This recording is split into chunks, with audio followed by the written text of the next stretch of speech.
تراب صاحب ته خو کله کله زیږم ځې که نه داسې کله داسې ځیږ ولاړ شي چې په خلکو خم نه لګېږي خو بیا هم خبره د وطن ده نو شعر دې نه درېږي نه شعر دې نه بندېږي د چا خبره. بسم الله الرحمن الرحیم. زه سلامونه احترامات کارکمه د پولیسي د سپینتړي د څپو نه هغه زما غږ رسېږي هغه افغانانو ته هغه مسلمانانو ته سلام احترام کوم ډېره مننه کوم. سپین نږدې زه ډېر وخت اورم زما د کلي د وطن سړی دی زه اوس لندن پاتې کېږم خو حالات دومره تېز دي چې دی خوست ته راوړي موږ یې بل طرف ته وړي او موږ چې دی بل طرف ته راشي موږ بیا خوست کېږو.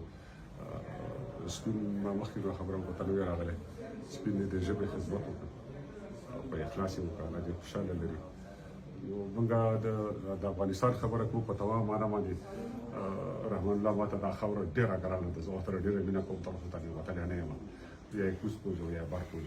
نو تاسو د افغانستان د خدمت خبره وکړله نو د افغانستان د لوی افغانستان خدمت وکړو د افغانستان د لوی افغانستان چې کومه خاوره باندې د هغې خدمت وکړو او د دغه خاورې د دین او د دې ژبې د بقا لپاره به انشاءالله تر وروستۍ هڅې پورې خپله پاتې کوو. د سپین ډېره ډېره مننه کوم چې موږ ته مینه راکړله دلته راغلی رحمان الله ګربز ته ډېره مننه کوم په دې دومره هغه کې مصروفیاتو کې موږ ته وخت راکړې ستاسو زده پورې څومره غږ رسېږي الله دې انشاءالله بریامون اوسئ. ختم به په دې وکړو چې زه به یو دوه درې ووایم موږ او تاسې به په ګډه ووایو چې ژوندی دې وي افغانستان. یو دوه درې ژوندی دې وي افغانستان.